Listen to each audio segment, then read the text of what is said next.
Antes de abrir la palabra, antes de leer, vamos a encomendarnos a Él para que nos dirija esta mañana. Señor, una vez más, venimos a tu presencia en este momento, Señor, para pedirte tu auxilio. Nosotros queremos conocerte más.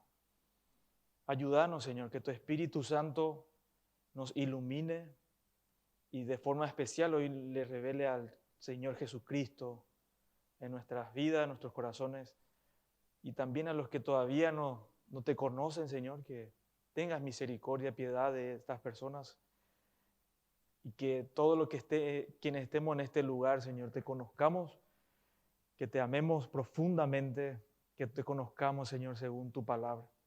Bendice este tiempo, te pido, Señor, en el nombre de Jesús. Amén. Romanos capítulo 15, versículos 14 en adelante. Hoy vamos a iniciar una nueva sección. Con Juan Ángel estudiamos la sección larga en donde Pablo mostraba lo que implicaba el creer, qué afecta el Evangelio en la vida del creyente, todas las indicaciones que le dio Pablo a la iglesia en Roma. Hoy, sin embargo, iniciamos una conclusión un poquito larga, pero no porque sea una conclusión nosotros tengamos que decir, ya, esta parte medio que no es tanto como en el capítulo 1, capítulo 6, capítulo 11. Hermanos, esta conclusión de Pablo acá en Romanos es demasiado pertinente para la iglesia, es demasiado importante para nosotros. Entonces yo te animo a que preste toda la atención posible y que procures no distraerte, concentrarte en lo que el Señor nos va a decir. Y dice el versículo 14 en adelante. Mientras leemos, te animo también a observar atentamente las palabras que menciona Pablo, que son muy importantes.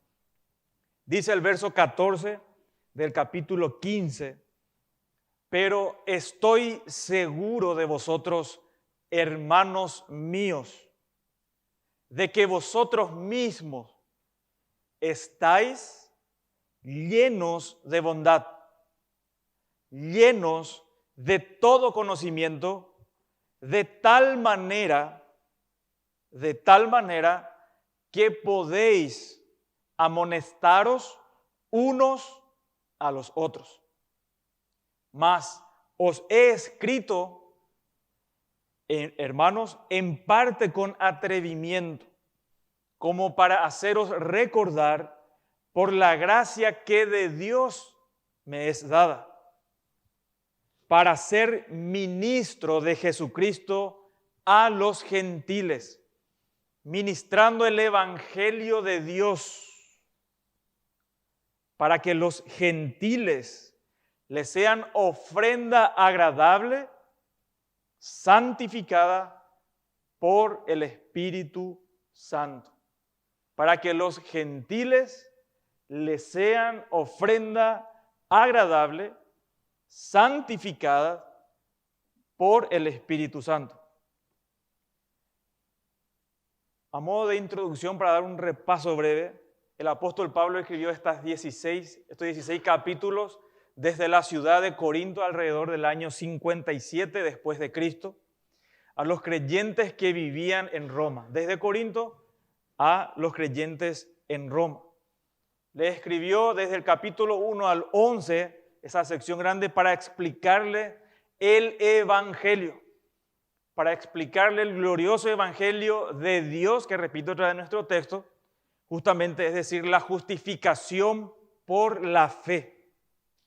¿Cómo es que Dios salva a judíos y gentiles y lo hace únicamente por medio de la fe y únicamente por medio del Señor Jesucristo? Por pura gracia, por la gracia de Dios.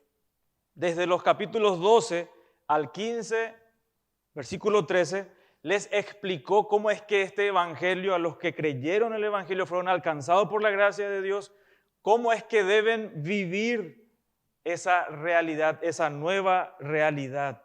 Cómo afecta el evangelio, la justificación por la fe, la vida diaria. Sí afecta, hermano.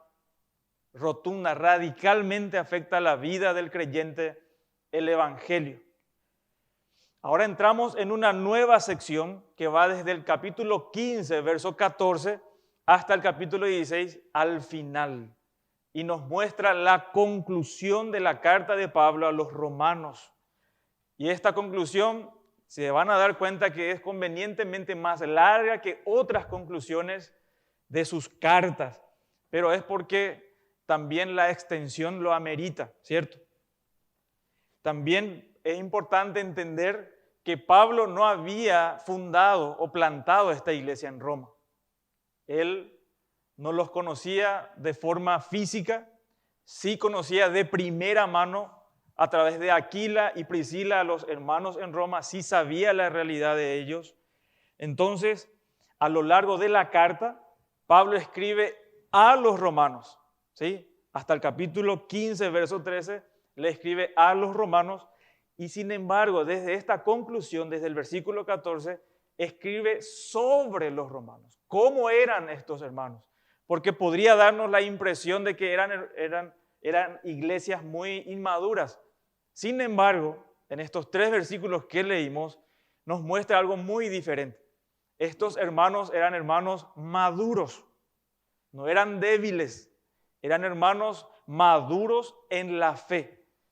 Entonces, es muy importante que atendamos, que estemos atentos a los principios que Pablo nos va a mostrar y que vamos a aprender en esta mañana, en estos 3 o desde estos 3 versículos. ¿Por qué, hermano? Porque es importante no tener, dice, un alto concepto de sí mismo. Es mejor que te alabe el extraño, no tu propia boca. Y en ese sentido, ¿cuál es nuestro deseo como comunidad bíblica de la gracia? Que Dios, hermanos, tenga el concepto de nosotros, como lo tenía de las iglesias de Roma, de cómo estos hermanos que determinaba su madurez, de tal punto que entre ellos podían, dice, amonestarse. Y eso implica madurez. Y es a lo que nosotros queremos llegar. Y vamos a ver en estos textos las características de un creyente. Las características de un creyente o una iglesia que agrada a Dios. Las características de un creyente o una iglesia que agrada a Dios. Ese es nuestro deseo, agradar a Dios. El motivo de por qué nos reunimos es para que el Señor nos santifique, nos use para su gloria y que esta iglesia local, del que vos sos miembro, le agrade, le honre a Dios.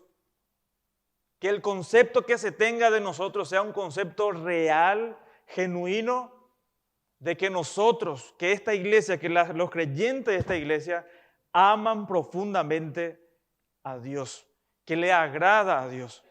Entonces, vamos a ver 3 características en esa parte. ¿Cómo es que es una persona que agrada o una iglesia que agrada a Dios? ¿Cuáles son sus características? En primer lugar, verso 14. Aconseja únicamente con la Biblia, con la Escritura. Habla Biblia entre ellos, no con ideas humanas, no con psicología. No tiene nada que ver con la iglesia, no nos aporta nada. Los creyentes maduros se guían únicamente por las Escrituras. Y en segundo lugar, entienden los creyentes la gracia de Dios. Comprenden la gracia de Dios. Y en tercer lugar, entienden también que sirven a Dios. Nosotros tenemos que entender estas 3 cosas, estas 3 características. Deseamos y que el Señor nos ayude a mostrar estas características en esta iglesia, como creyentes individualmente y como familia de la fe, como iglesia local. Vamos a ver entonces la primera característica acerca de un creyente o una iglesia que agrada a Dios. Número 1, aconseja únicamente con la Biblia, no con psicología. Aconseja únicamente con la Biblia, no con ideas humanas. Dice el verso 14.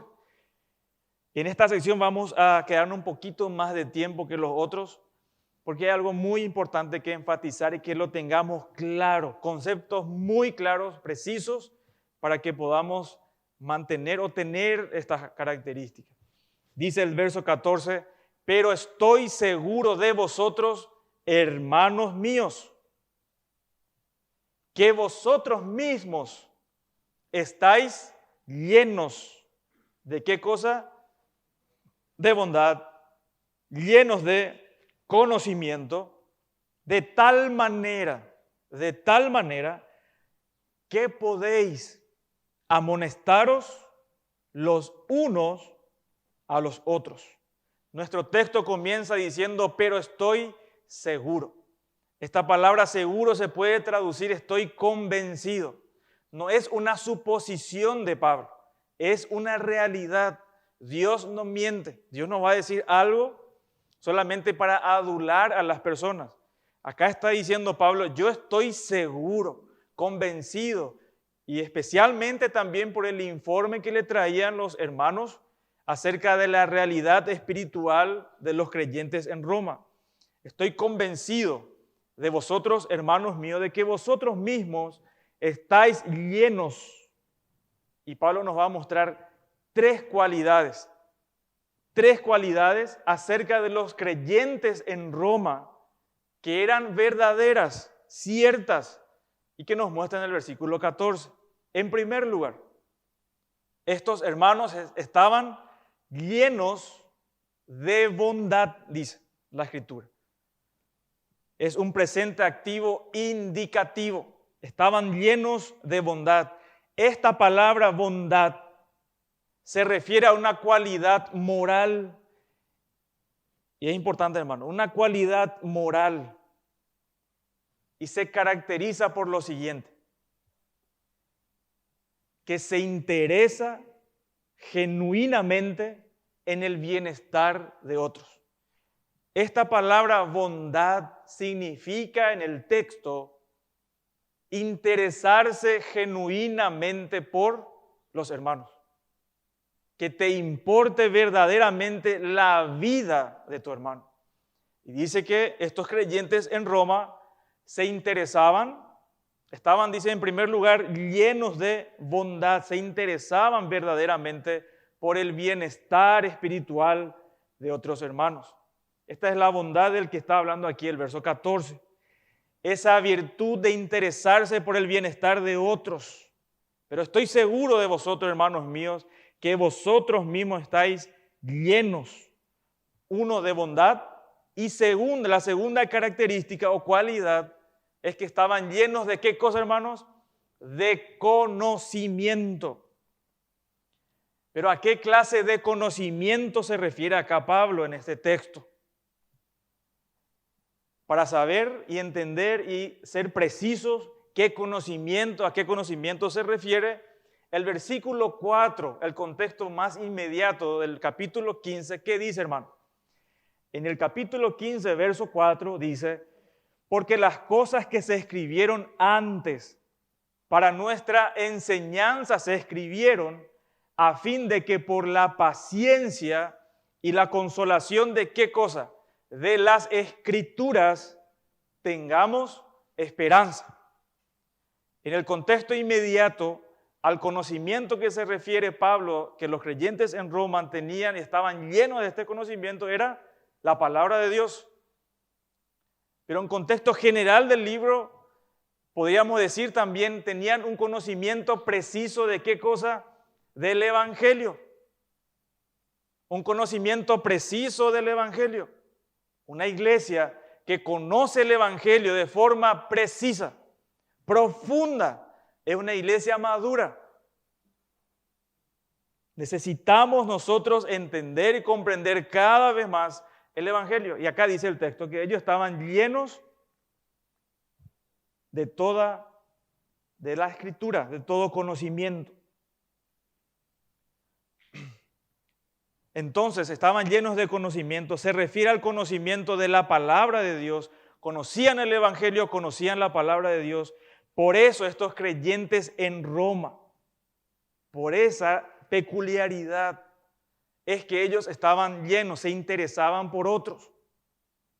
Solo el Evangelio produce eso, hermano. Solo el Evangelio, el glorioso Evangelio, produce que le ames de forma profunda a otro miserable como vos. Que no le veas como a inferior, que le veas a alguien que necesita de Dios, que te importe verdaderamente. Y estos hermanos, dice, estaban interesados por el bienestar de otros, unos a otros. Ellos no hablaban opiniones humanas, ellos hablaban Biblia. ¿Cómo es que Dios quiere que sus hijos vivan a la luz del Evangelio? De tal manera, dice la Escritura del verso 14, que sois, ahí dice podéis, pero más preciso sería, más precisa la traducción sería, son capaces de amonestarse los unos a los otros. La tercera característica sería que eran capaces. Traten de masticar esa palabra, eran capaces, podían. ¿Será que es nuestra realidad hoy en esta mañana, en nuestra iglesia, que un hermano se te acerque con la Escritura, con amor, de un interés real, y que que puedas recibir también? Esa capacidad no es solamente de hablar, sino de recibir la palabra de Dios. Y estos hermanos tenían esa cualidad. Vamos a prestar atención a una palabra importante en este texto, que es palabra clave también, que es la palabra amonestaros. Que soy capaces de, ¿qué cosa dice el texto? De amonestaros. Esta palabra es una palabra griega, es la palabra griega nouteteo. Se conoce como, de ahí se saca lo que sería la base de la consejería noutética, es decir, centrada únicamente en la palabra de Dios. Y acá es importante, aquí es que nos vamos a detener y desempacar un poquito más para comprender esta palabra muy importante, porque es clave, hermanos, en este texto. Significa, la palabra nouteteo significa poner en la mente, amonestar, advertir, instruir. Significa poner en la mente, amonestar, advertir, instruir. Y acá en este texto es aconsejar para evitar un curso inapropiado de conducta. Aconsejar para evitar un curso inapropiado de conducta. En este texto de Romanos 15, 14, encontramos, queridos hermanos, de forma resumida la base, el fundamento, cómo debe ser la consejería desde el punto de vista bíblico. La consejería se lleva a cabo no por profesionales, se lleva a cabo por cristianos, creyentes comunes y corrientes que están llenos de bondad, es decir, piensan en el bienestar de otros y que conocen la palabra de Dios. ¿Es claro, hermano? ¿Se entiende? Se llevan a cabo por creyentes, hombres y mujeres que están llenos de bondad y llenos de ¿qué cosa? De la Escritura. No solo experiencias, Escritura, palabra de Dios. Es de esa manera que se lleva a cabo la consejería bíblica. Observamos ahí que en el texto que no dice los ancianos amonestaban unos a otros, a toda la iglesia. No dice eso. No dice acerca de los diáconos, es trabajo de los diáconos, tampoco. El texto no dice eso. En el verso 14 dice, de tal manera que podéis amonestaros los unos a los otros, creyentes en general. Y de manera implícita, hermano, esto nos muestra por lo menos dos realidades de que podamos nosotros aconsejarnos unos a otros, creyentes, todos los creyentes, sería bueno, no con opiniones. A mí me parece. Si alguien te dice, a mí me parece, no le escuches. Hay opiniones, había un personaje famoso que dice, yo opino y nadie le escucha. A ver, ¿qué importa tu opinión?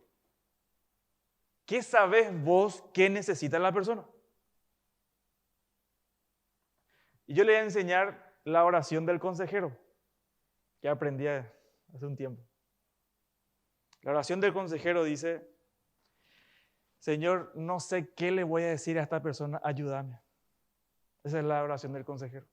Porque cada persona que viene, le soy sincero, hermano, no sé qué le voy a decir. Y me humilla y empiezo a orar. Señor, ayúdame a abrir tu palabra con precisión. Nada más. No somos gurúes. Nosotros únicamente mostramos la escritura, abrimos la escritura y mostramos al glorioso Cristo. Para que todo pensamiento venga cautivo a la obediencia a Cristo. Entonces, hermanos, dos implicancias de esta realidad, de que pueden amonestarse unos a otros, nos muestran dos realidades, por lo menos el primero, que la consejería en la iglesia no se lleva a cabo por expertos. No necesitamos un departamento de expertos en consejería. Cuando tenía 18 años, hace unos cuantitos años atrás, me acuerdo en la iglesia donde estaba, vino un pastor y le presentaron, él es pastor y también licenciado en psicología, tiene un doctorado en esto. Y yo decía, wow, este sí que está preparado. Y decía yo voy a estudiar eso. Porque así si yo tengo la Biblia, si conozco mi Biblia y también esa parte de cómo son las personas, voy a poder ayudarle a mi hermano. Ese era mi deseo, realmente. Y me metí en la cabeza, tenía que estudiar psicología porque esto iba a complementar a la escritura. Entonces, la parte espiritual y la parte de la conducta de las personas, esto me iba a enseñar y me va a ayudar. Y me obsesionaba por eso. Y gracias a Dios no estudié. Pero porque entendí otra cosa, hermano. Bueno, en esa época no entendía nada. No sé ni si era salvo. Pero ese era el punto. Esa es la mentalidad de muchos hoy. De que si tenemos un departamento especial acá, con tu problemita, tenés que irte ahí. Ahora, si es cosas espirituales, venía el pastor y te va a abrir la Biblia. Nada que ver, hermano.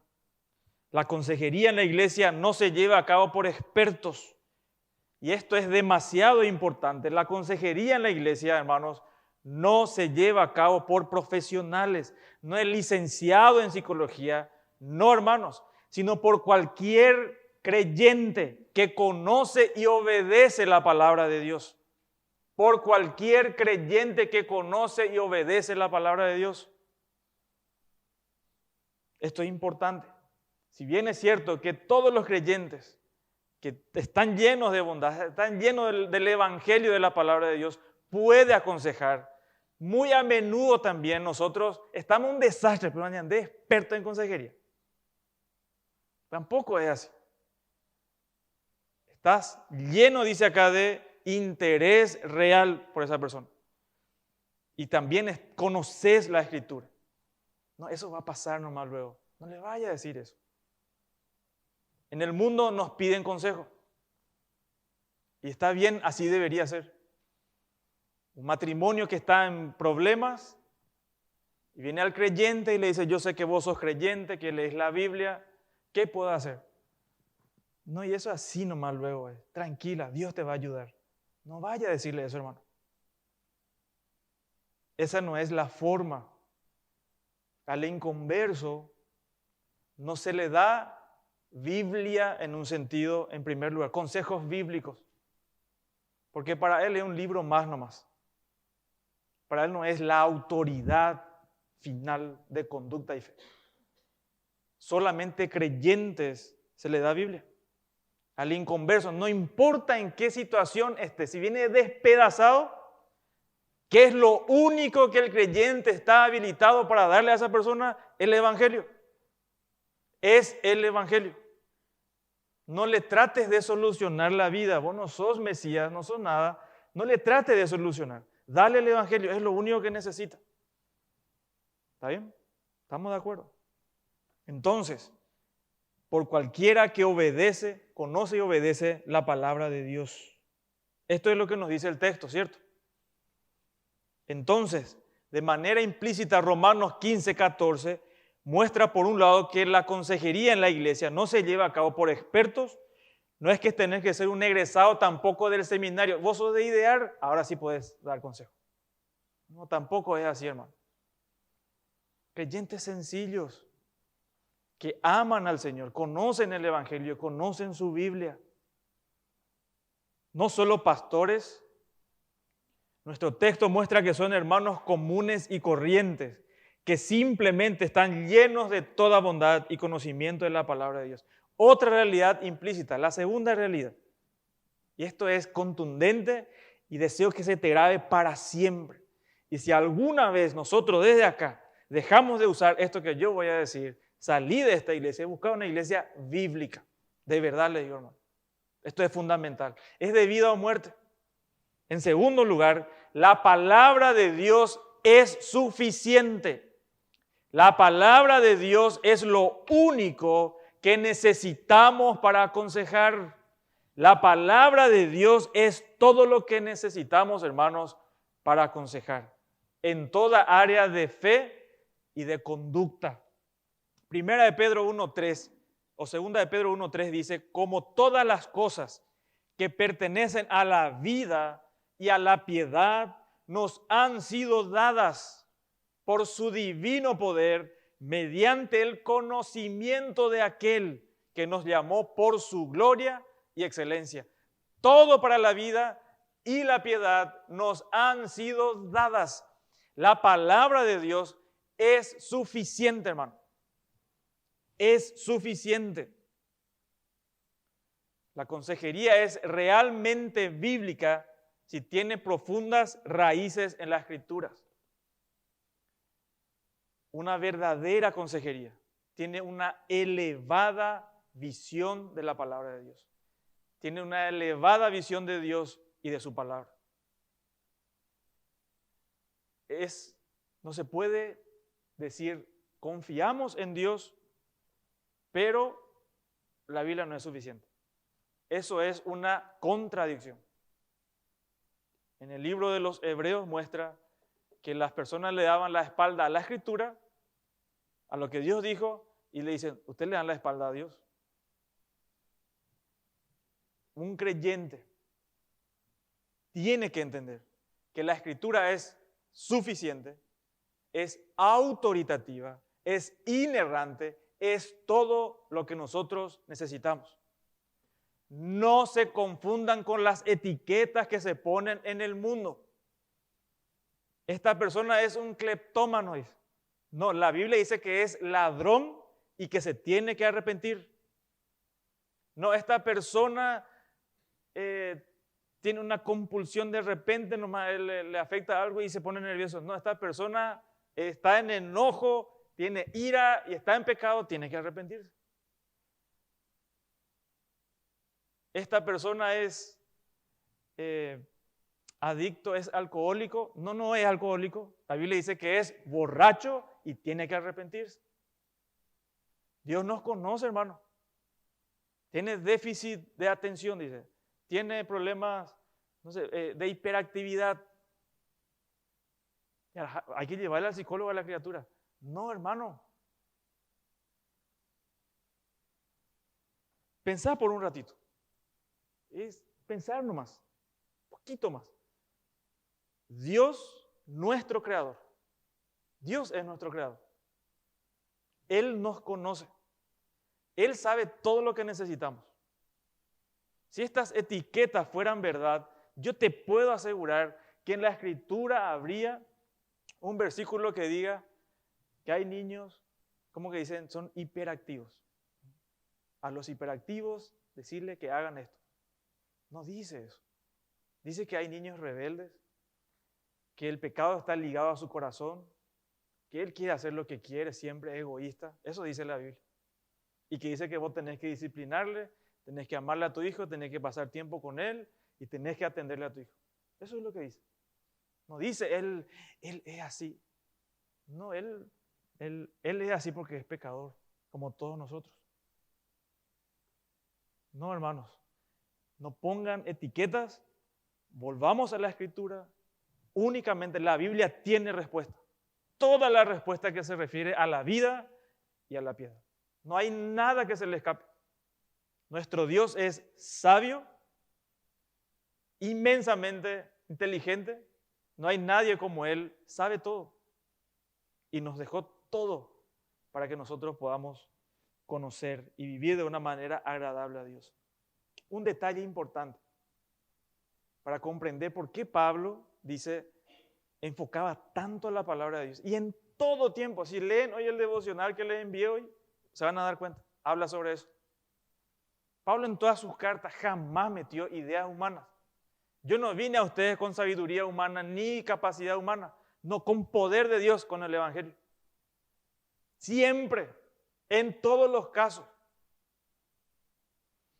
Cuando en la época de Pablo, el mundo de Pablo estaba influenciado casi un 100% por los filósofos de la época, que en realidad vivían eran 5 siglos atrás más o menos.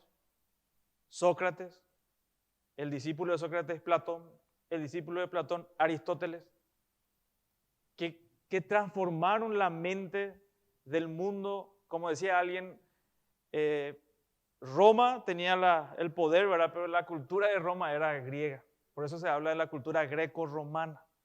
Porque a través de Alejandro Magno hicieron un trabajo impresionante de invadir con filosofías y todo lo que ellos entendían de esa época, como la forma de pensar de la época, era filosofía.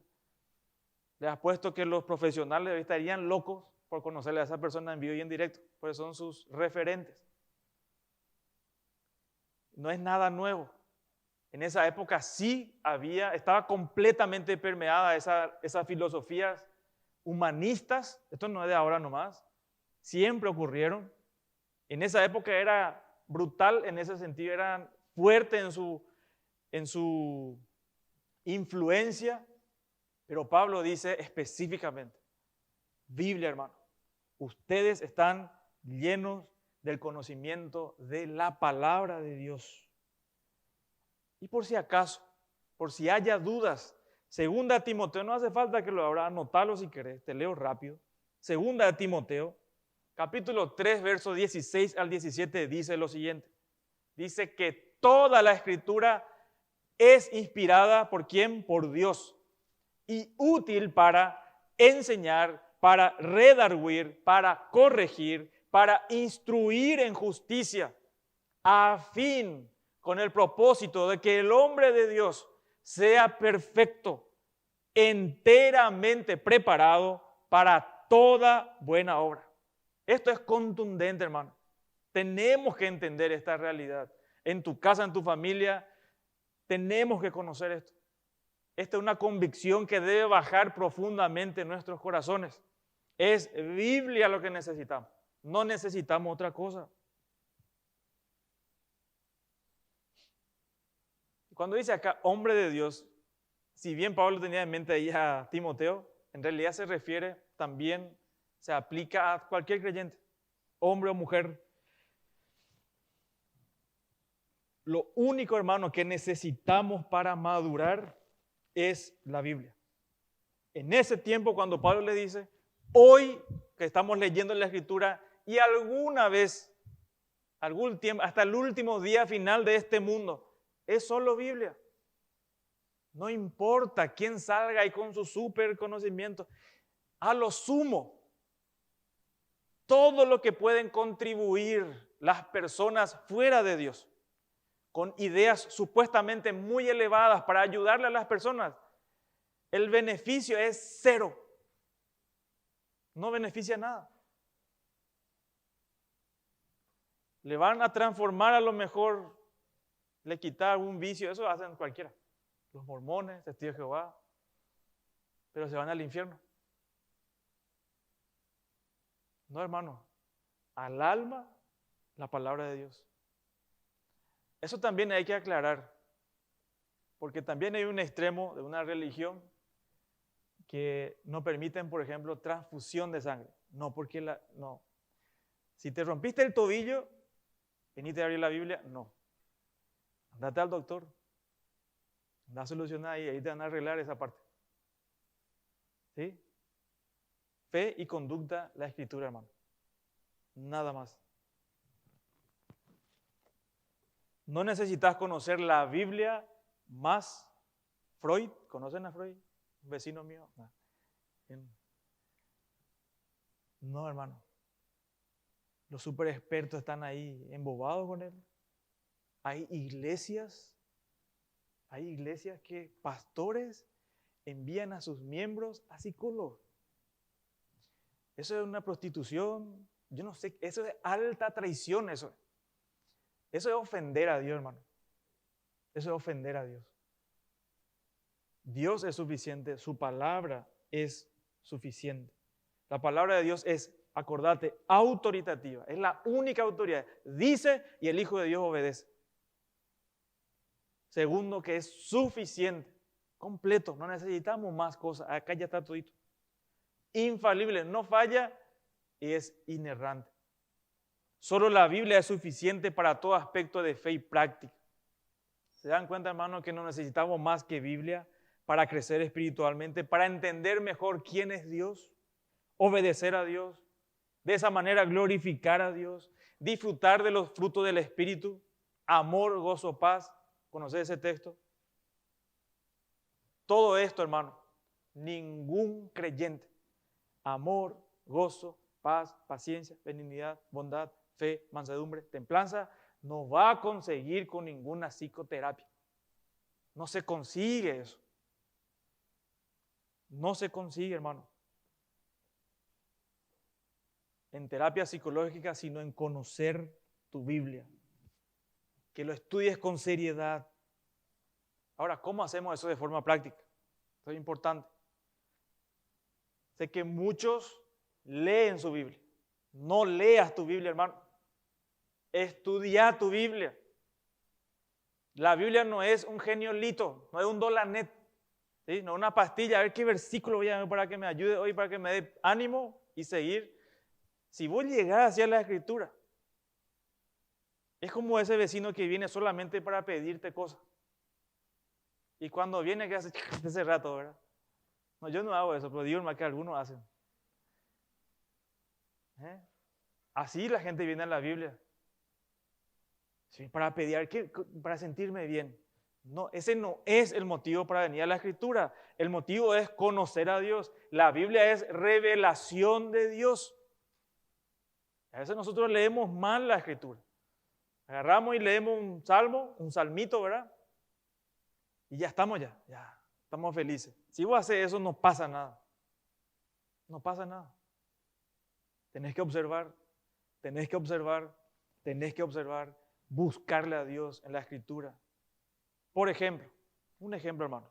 En Colosenses capítulo 3, verso 8, encontramos una lista de pecados que hay que dejar.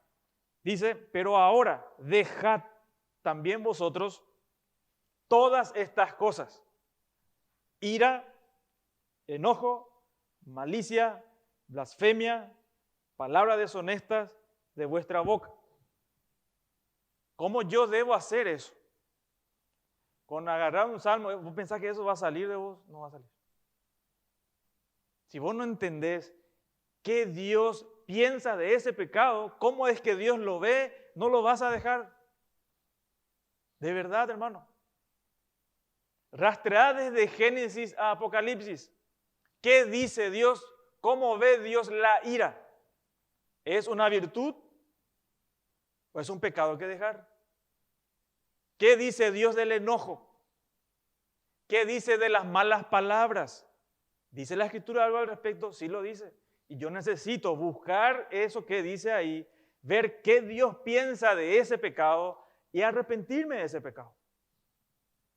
¿Se entiende? No poner excusas. Así es que uno tiene que ver la Biblia.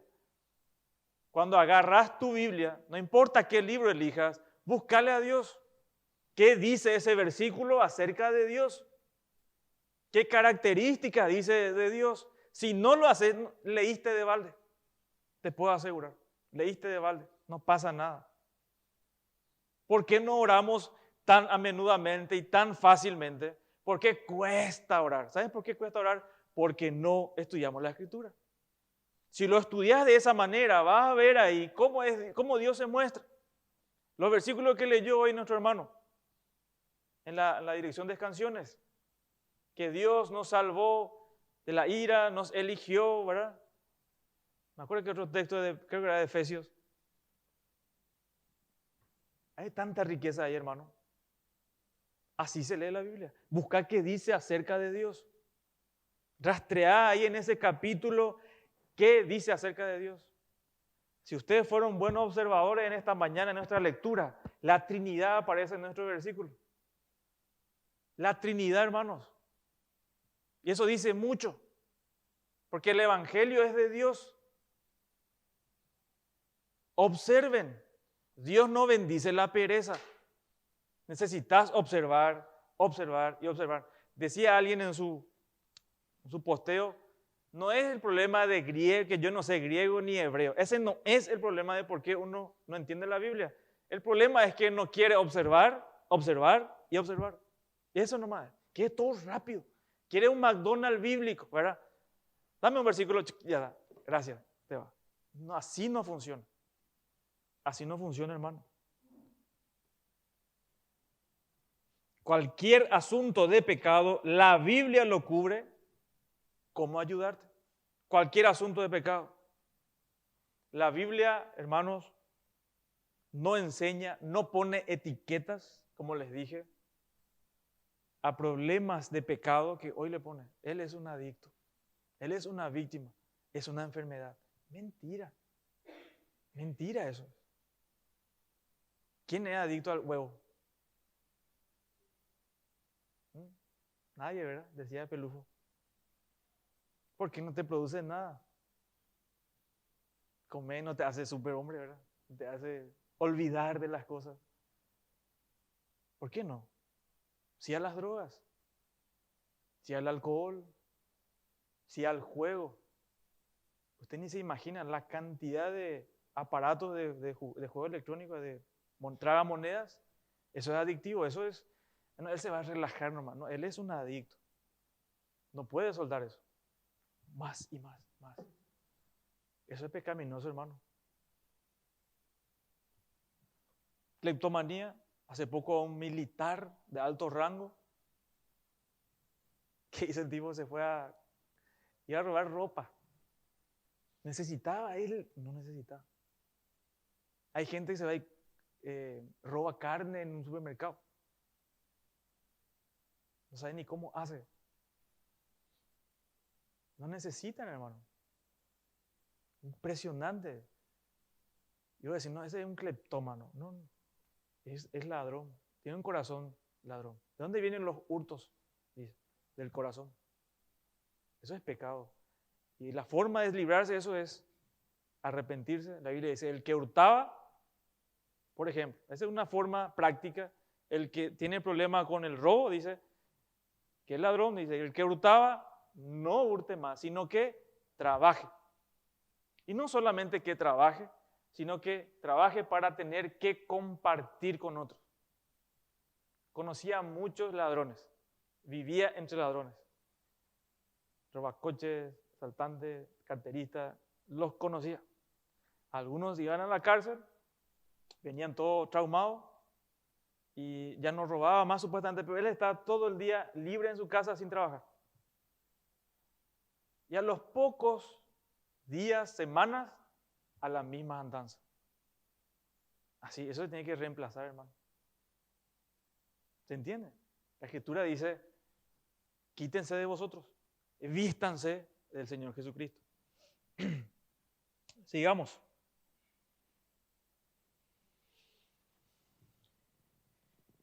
Necesitamos entonces estudiar la palabra de Dios para saber qué es lo que dice Dios acerca de ese asunto en particular y someternos a ella. Eso es lo que tenemos que hacer. Por eso enfatizamos tanto acá el estudio bíblico, porque necesitamos Biblia, solo Biblia. Nunca estudiamos la Biblia demasiado o como debiéramos. Nunca oramos como deberíamos orar realmente. No pongamos excusa. Estoy cansado. Estoy cansado. Hoy me voy a acostar nomás, ya no voy a leer la Biblia. ¡Wow! ¡Qué excusa, ¿verdad? ¡Qué bueno! Como decía alguien, a Satanás, a su demonio le gusta esto, dice. No, impresionante. No pongas excusa. Necesito despejar mi mente un ratito, demasiado estudio bíblico ya. Voy a ver una serie en Netflix. Voy a ver una serie de estos series. Hermano, un creyente con esas cosas, nuestra mente está tan embotada, nuestra mente está tan perjudicada, no vemos muchas veces pecados tan graves y para nosotros no es nada y pensamos que ya sabemos todo. No, hermano. Estos creyentes en Roma, vamos a ver enseguida, Pablo dice, ustedes ya saben eso, solamente que le estoy recordando. Y los romanos no decían, la iglesia del Roma no decía, déjelo ya otra vez. No, no decía, el creyente no hace eso, porque siempre hay algo que aprender. Lo que sea que estamos pasando, hermano, necesitamos Biblia, Biblia y Biblia. Toda la semana lo necesitamos. Todo lo que vos puedas escuchar, escucha estudio bíblico. Mi esposa mientras cocina ahí escucha ahí series. Está ahí con estudio bíblico. En tus quehaceres. Los que se van al trabajo en colectivo, en vehículo, en donde sea. Deja de poner música mundana. No, a mí no me hace nada, dice. Pero él no lee su Biblia, no ora, pero no le hace nada. No le hace nada. Sí te hace algo. Cambiar esos hábitos pecaminosos. Encima nuestra mente divaga tan rápidamente. Poné estudios bíblicos, exponete a la Escritura. Hay tantos hermanos conocedores de la Escritura, están enseñando ahí en las redes. Escucha estudios, no pierdas tiempo. No pongas excusa de que estás cansado. Escuchar la palabra de Dios, estudiar la palabra de Dios, nunca es suficiente. Hay tanto pecado en nosotros, hermanos, tanta ignorancia en nosotros, tantos huecos teológicos. Hay cosas que de Dios no sabemos y que necesitamos saber. Tanto malentendido de quién es Dios, de esta vida. A mí todo es injusticia lo que me pasa. Si yo conociera a Dios, no pensaría así. El conocimiento más importante, hermano, es de Dios. Dios, a Él tenemos que conocer. A medida que conozcas a Dios, te va a conocer a vos. Y lo que pasa, vas a ver y te vas a reír de eso. Vas a estar gozoso, vas a estar agradecido a medida que conozcas a Dios. ¿Por qué tantas personas están con amargura, tristeza, ¿verdad? Cara larga, toda pucú, sin sabor en la vida? Creyentes no conocen a Dios. La Biblia dice, den gracia en todo. Estad siempre gozosos, son mandatos. Esa es tu realidad. No, es que me va a faltar para el fin de mes, me va a faltar. Es como si Dios no existe. No vaya a hablar así, hermano, hermana. Le está avergonzando a Dios. Dios se va a olvidar de mí. No, no se va a olvidar. Pase lo que pase. No podemos minimizar la cantidad de Biblia que recibimos, sino debemos aumentarla. Lo necesitamos, hermano. En la casa, en el camino, al trabajo, en el colegio. Evidentemente, lo que está en el colegio no es, profesor, yo estoy escuchando un estudio. No, cuando tengas tiempo. ¿Sí? Algunos se van al extremo también. Entonces, el versículo 14 dice amonestarnos, alentarnos, aconsejarnos, a instruirnos. Ahora vamos a ver, hermanos, rápidamente, los últimos, cómo es que es un creyente. ¿Cuáles son sus características? Un creyente, una iglesia que le está agradando a Dios. En primer lugar, aconseja según la Escritura, conoce su Biblia, se somete a ella, ¿cierto? En segundo lugar, asimila o comprende la gracia de Dios.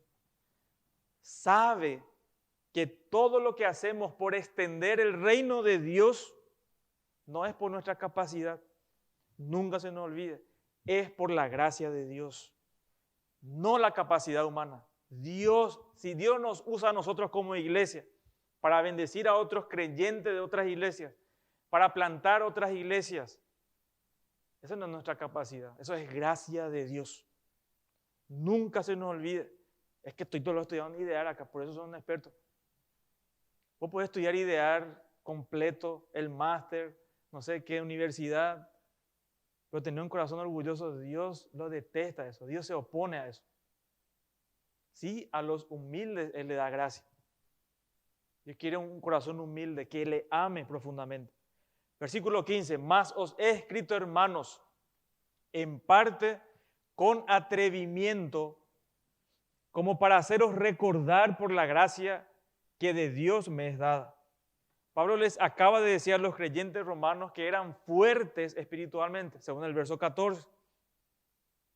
Son fuertes, maduros espiritualmente, pero esto no significa que ellos no necesitaban recordar verdades bíblicas. Por eso le dicen en el verso 15, les escribí con atrevimiento. ¿Por qué eso? Primero porque no les conocía y le estaba pegando duro, ¿verdad? Le estaba hablando fuerte a ellos y no eran hermanos conocidos personalmente. Por eso le dice, yo les hablé con atrevimiento. Por esta razón. ¿Por qué? Porque le escribió cosas fuertes, ciertas en su carta, pero lo hizo con un propósito. No es de balde que les habló de esa manera.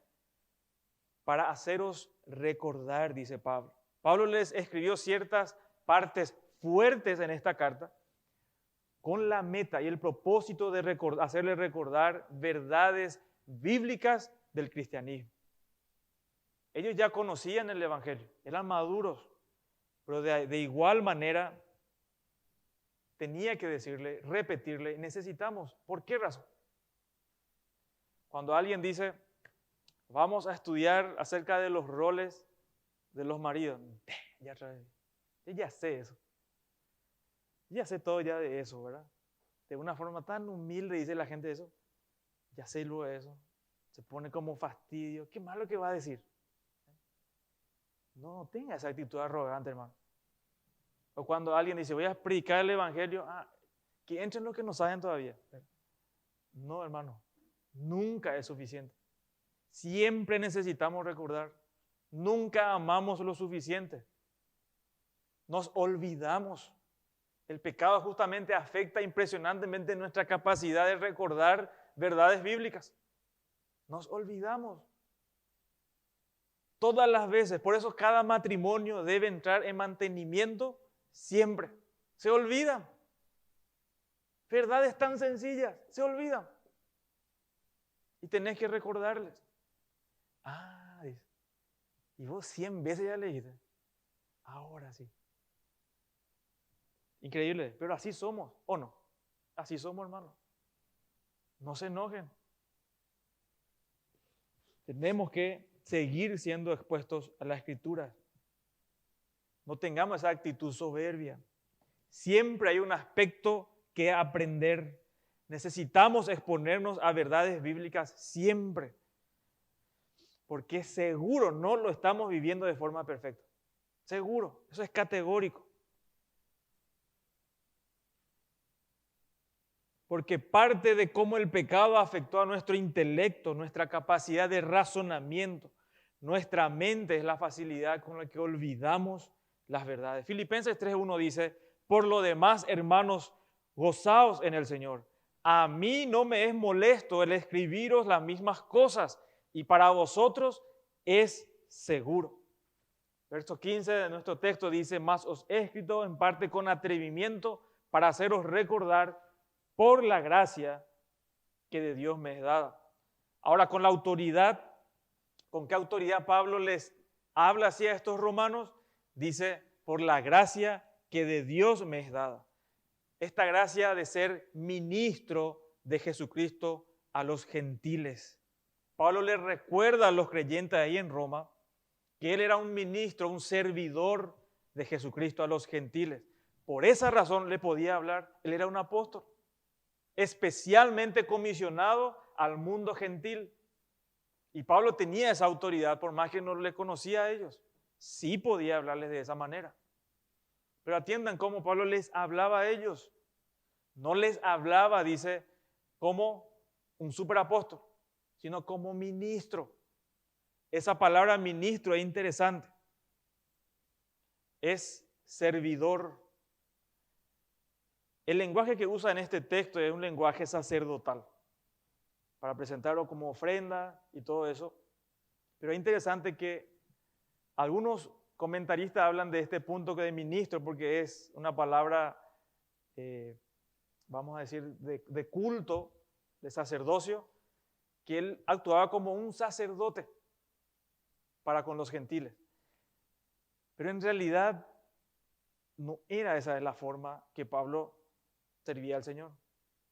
Jesucristo es el sacerdote. Él era el secretario de Jesucristo. Jesucristo es el que hacía las obras. Por eso acaba de enfatizar que por más que uno se esfuerce, todos nosotros, al final la obra es única y exclusivamente de Dios. Es el Espíritu Santo, no nuestra capacidad. Nosotros no le cambiamos a nadie. Dios sí cambia y lo hace a través de su palabra.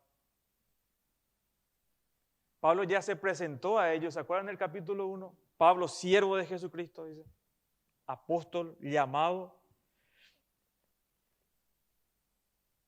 Y eso le daba el derecho de hablarles de esa manera.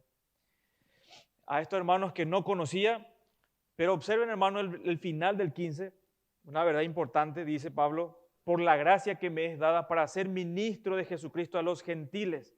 Por la gracia quiere decir, hermanos, que Dios mostró su amor de manera inmerecida a Pablo. Pablo no se ganó ese derecho. Pablo no consiguió ese derecho por ser fariseo, no, él fue por pura gracia. Lo que él estaba haciendo, él era perseguidor de la iglesia. Él era perseguidor de la iglesia. Sin embargo, Dios, dice, quiso llamarme así, a mí que soy el menor, como un abortivo. Yo que perseguía a la iglesia de Dios, Dios le llamó a él. Pablo entendió que la gracia que él estaba impartiendo por medio de la escritura del Evangelio es una gracia de Dios. Que llevara el Evangelio a los gentiles, no porque había algo especial en Pablo. Tampoco se ganó este derecho, no, sino porque Dios decidió en su soberanía, elegir a Pablo. Dios decidió mostrarle a Pablo este amor inmerecido, hacerle ministro de Jesucristo a los gentiles, un hombre que Dios usará para llevar el Evangelio a los gentiles. Y hermanos, así es con nosotros, de la misma manera. Y como iglesia local tenemos que saber esto, que la capacidad que Dios nos da para servirle es una muestra de gracia, que no lo merecemos. No lo merecemos. Cualquier acto que nosotros podamos hacer para el Señor es de pura gracia. Por eso que el creyente que entiende esta verdad sirve al Señor, obra de forma desinteresada, no busca aplausos, no busca mostrarse, sino que delante de Dios lo hace, para Dios lo hace, entiende que no merece. Yo venía a poner la silla, eso que es para los otros, ¿verdad? Si Dios te permite hacer eso, arrodillate y agradecerle al Señor. ¿Sabes por qué? Porque lo único que vos y yo merecíamos era el infierno. Pero Dios nos da gracia, aparte de que nos salvó, promesas, bendiciones, todavía permite que nosotros le sirvamos. Y eso es gracia de Dios, hermano. Pedro decía también esto allá en 1 de Pedro 4, 10 al 11. Cada uno según el don que ha recibido, ministrelo a otros. El don que ha recibido como buenos administradores de la multiforme gracia de Dios. Si alguno habla, hable conforme a las palabras de Dios. Si alguno ministra, ministre conforme al poder que Dios da, para que en todo sea Dios glorificado por Jesucristo, a quien pertenecen la gloria y el imperio por los siglos de los siglos. Amén. Toda oportunidad que Dios nos da, que nos concede, es de pura gracia. No lo merecemos. 1 Corintios 4:7 dice, ¿qué tienes que no hayas recibido? Y si lo recibiste, ¿por qué te glorías como si no lo hubieras recibido? La gracia de Dios, hermanos, recuerden. La Escritura decía, no hay justo ni aún uno. Todos somos pecadores, que la paga del pecado es la muerte y que lo único que merecíamos era el infierno, condenación eterna. Esa era nuestra realidad. Hasta que Dios intervino, mostró su gracia, nos salvó. Y todo lo que podemos hacer para Él es por pura gracia, es un privilegio.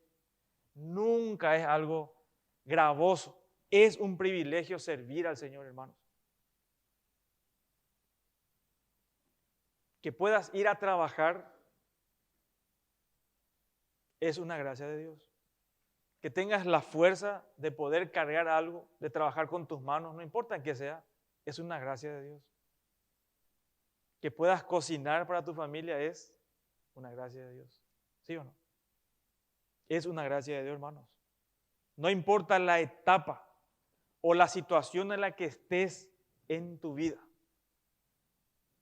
Es por la gracia de Dios. ¿Cómo? Sí, es por la gracia de Dios. Podés estar sufriendo quizás por decisiones pecaminosas, pero aún esos Dios los supervisa. Y es una expresión de su gracia que bajo su control Él te permita pasar o enfrentar esa situación, y eso siempre es para su gloria y para tu bien.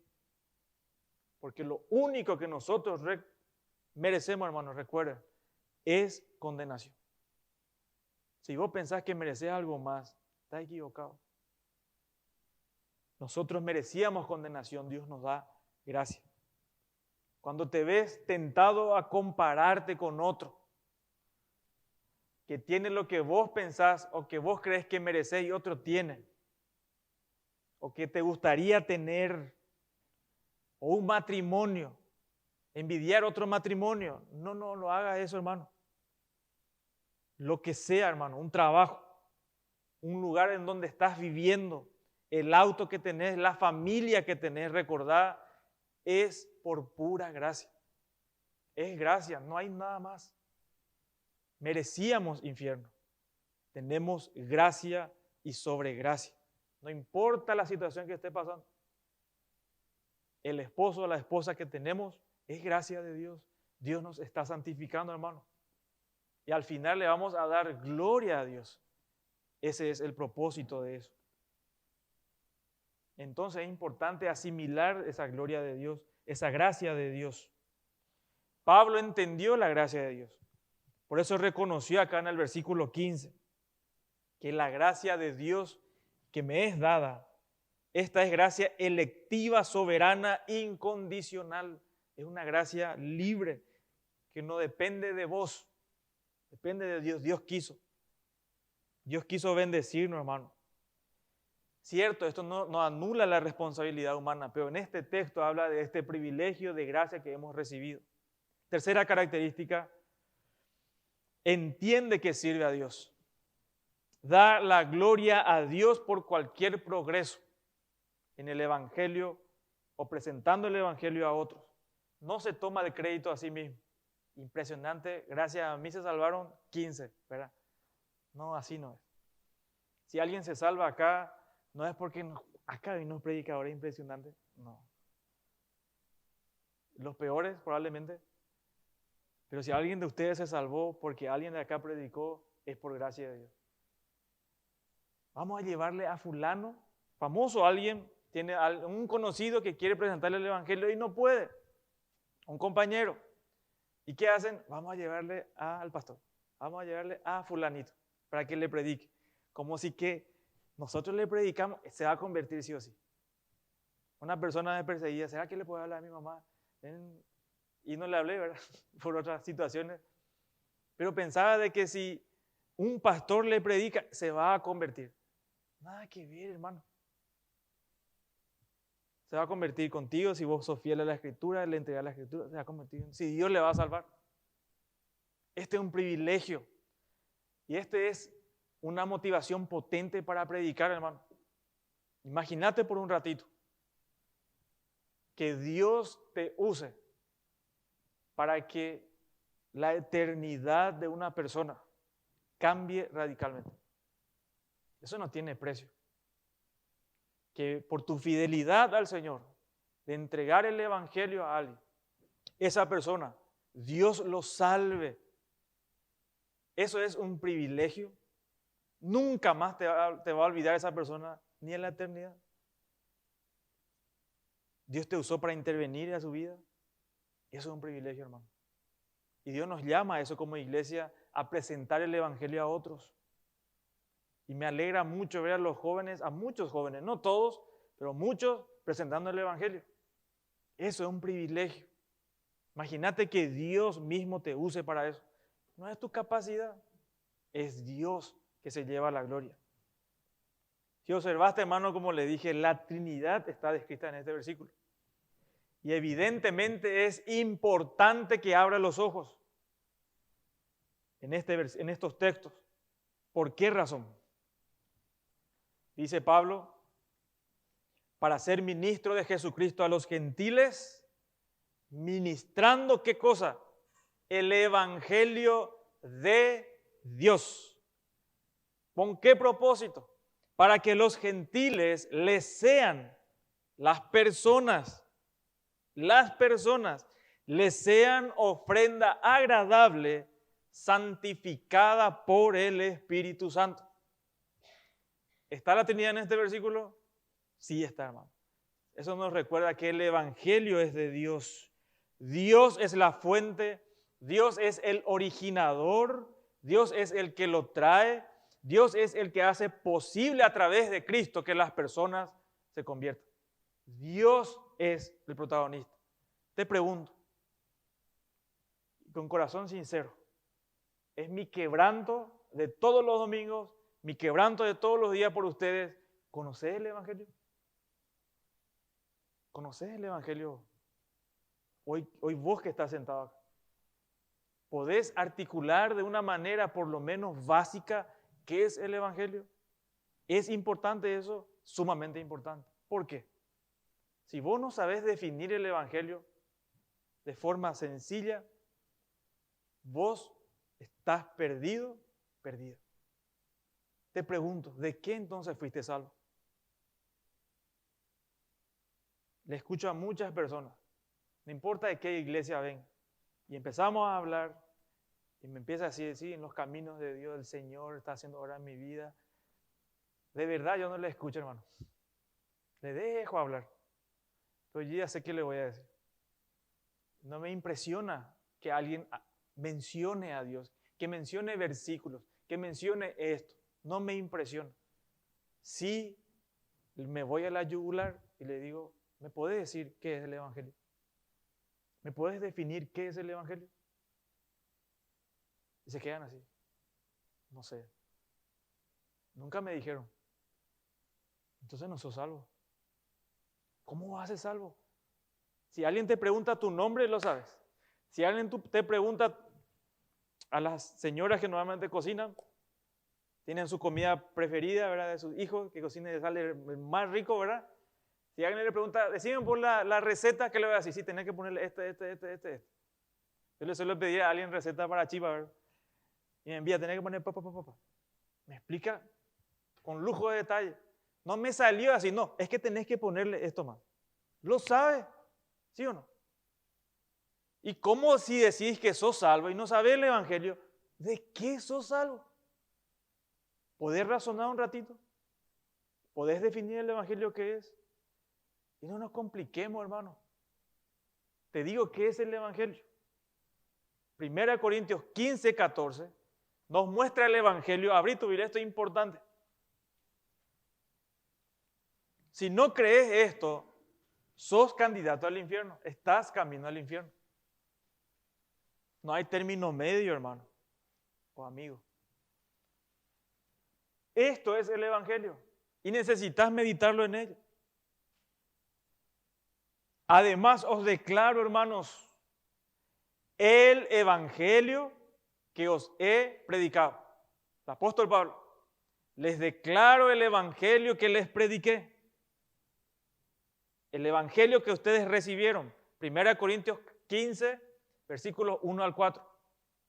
1 Corintios 15, 1 al 4. Además, os declaro, hermanos, el Evangelio que les prediqué. Ese Evangelio que ustedes recibieron. En ese Evangelio que están perseverando. Por el cual, asimismo, si retenéis la palabra que os he predicado, el Evangelio, sois, ¿qué dice el texto? Salvos. Es fundamental, tremendamente fundamental eso. El Evangelio. Solo el que cree en el Evangelio es salvo. Después dice, si no creísteis en vano. Porque primeramente os he enseñado el Evangelio, lo que asimismo recibí, ese mismo Evangelio. ¿Qué cosa? Que Cristo murió conforme a las Escrituras y que resucitó y que fue sepultado y que resucitó al tercer día conforme a la Escritura. Ese es el Evangelio. Si esto vos no lo sabés, no podés articular esto. Esto es reducir al máximo, hermano. Un niño, cualquiera puede entender. No, acá no hay ningún misterio. Este es el Evangelio. Te pregunto, ¿este es lo que vos crees? Es más, si estuviera en un lugar que se prohíbe el Evangelio, te pregunto, si vos decís que creíste en este mensaje, ¿darías tu vida por este mensaje? ¿Lo conoces tan? ¿Es tu vida, hermano? Esto es serio, porque si vos no lo conoces, hoy es tiempo que te arrepientas y que creas lo que la Escritura dice. Dice que Cristo murió. ¿Murió por sus pecados? No murió por sus pecados. Murió, dice, por nuestros pecados. Hay una sustitución, ¿sí o no? Cristo murió. Pecadores mueren. ¿Por qué Cristo murió? Si solo los pecadores mueren. Quiere decir que estaba cargando pecado de otros. Por eso murió.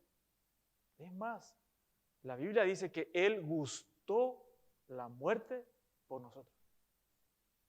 Él gustó la muerte. Él no podía morir. Si solo pecadores mueren. La Biblia dice que Cristo gustó la muerte por nosotros. Cristo no murió porque Él era pecador, hizo las cosas malas, desobedeció. Los romanos no murió por nuestros pecados. Ni por Judas dice que Él traicionó a Él. No, por nuestros pecados. Por tus pecados, por mis pecados. Después dice que Él fue sepultado. Él murió. Él dio su vida. En esa cruz tenía fuerza. No es que estaba ahí agonizando mal. Él tenía fuerza. Porque Él dice, a mí nadie me quita la vida. Yo doy mi vida. Y yo la vuelvo a tomar. Por eso cuando Él dice, consumado es, entregó su espíritu. Nuestro Dios, nuestro Señor Jesucristo. Y que Él no se quedó en la tumba y que resucitó al tercer día. Y eso lo cambió todo. Porque Dios aceptó ese sacrificio, esa paga. Entonces, la única manera de que vos y yo podamos ser salvos, y con toda seguridad le puedo decir a alguien, Dios te va a perdonar tu pecado si crees que Cristo murió en tu lugar. Y crees y te arrepentís de tu vida de lo que vos estás gobernando tu propia vida y que Cristo sea tu Señor, tu dueño, no solo tu Salvador. Cristo no es un amuleto, Él es Dios, Él es el Señor. Y cualquiera que crea en Él tiene vida eterna. Y este es el Evangelio, querido hermano. No es una invención humana. Dios fue quien lo inventó. Esto no vino de mente humana. Nadie lo puede cambiar. Este es el Evangelio que Pablo proclamaba. Es el Evangelio que aquí predicamos y que queremos ser fieles hasta el día de nuestra muerte. Porque si pervertimos el Evangelio, ¿qué sentido tiene que nosotros estemos todavía acá? Nada. No tiene sentido. Por este Evangelio es que mueren la gente, dan su vida. Este es el Evangelio que predicamos. Y es interesante, por último, que esta motivación para evangelizar, hermano, que Dios salve a través de su palabra, que vos seas fiel en su palabra y le entregues, Dios convierta a esa persona para que le sea ofrenda agradable a Dios. Que Dios también te da ese privilegio de que vos seas su servidor y que cada alma que se salve por la obra que vos estás haciendo, por fidelidad a Dios, es como que vos le estás presentando a Dios esa ofrenda. Que el Espíritu Santo convenza a esa persona de pecado, justicia, juicio, de su necesidad de salvación, la necesidad de Cristo y sea salvo. Es una motivación. Yo les animo para que nosotros, hermanos, toda esta semana, ayer conozco a un lustrabota, creo que no está bien él en sus cabales y sé que tiene una Biblia, pero desastre él, ¿verdad? En el sentido de su vestimenta, dice incoherencias, pero repite versículos. Y vi que le estaban filmando un grupo en la farmacia, como 4 personas. Yo creo que se estaban burlando de él. Y uno le estaba filmando, ¿verdad? Y él ahí leyéndole. Y yo digo, hasta estos locos Dios usa, ¿verdad? Para predicar. ¿Y nosotros qué hacemos, hermano? Vemos los cadáveres que pasan, no hacemos nada. Tenemos que intervenir. Tenemos que aprovechar, pedirle a Dios una oportunidad. Mañana, Señor, dame una oportunidad, una persona, que yo pueda entregarle tu evangelio. Todo lo que hacemos, todo nuestro servicio, es por medio de Dios, para adoración a Dios. Y todas las cosas que hagas, las hermanas que están cambiando pañales, a veces no saben si ponen pañales del cansancio, ¿verdad? Ese servicio es a Dios al final. Que una esposa brinde a su familia la comida, que cuide a sus hijos, eso es adoración a Dios. Que el hombre pueda trabajar dignamente, traer el sustento en su casa, eso es adoración a Dios. Por eso él trabaja con ganas, trabaja para el Señor. Eso es adoración. Todo lo que hacemos es adoración a Dios. Y especialmente cuando predicamos el Evangelio y la persona se salva. Hermanos, estas 3 características, ¿cómo deseo que sea nuestra iglesia? Que cada uno de ustedes de verdad tenga una característica única, que conozca su Biblia. Ningún libro de MacArthur, de Piper, nada le suplanta. De que vos observes y busques a Dios en la Escritura, nada lo reemplaza. No te va a santificar MacArthur, no te va a santificar fulano, mengano. Genial la contribución que hacen, pero no suplanta a la Biblia. Ni Pelufo, ni nadie, ni ningún instituto. Que vos agarres tu Biblia diariamente, le busques al Señor, qué dice ahí de Dios, le conoces verdaderamente de la Escritura y vas a tener que orar y adorarle ahí porque te está mostrando, se te está manifestando ahí. Eso es un privilegio que desearía que no pierdas y que también reconozcamos que si Dios te usa, no te creas, sé humilde. Todo esto nos humilla el corazón. ¿Sí? Tengamos una actitud humilde delante de Dios para que Él nos use. es un privilegio. Amén. Oramos. Señor, gracias por este tiempo, por tu palabra. Señor, estas características que vemos en el ministerio de Pablo, de cómo él trabajaba para ti, Señor. Que lo que hacía, lo hacía de forma consciente de que era tu gracia. Por eso estaba dispuesto a dar su vida, a desgastarse, a sufrir todo, Señor. Y eso ni siquiera se compara con la gloria que tenemos contigo. Ningún sufrimiento se compara, Señor. Todo vale la pena. Y ruego que tu iglesia sea santificada, que esta iglesia local te honre, que sea una ofrenda agradable, Señor, a ti. Porque te conocen, porque te aman profundamente y someten su vida a tu palabra. Gracias por tu misericordia, gracias por tu dirección. Ayúdanos, Señor, a hacer esa iglesia que te glorifique. En el nombre de Jesús. Amén.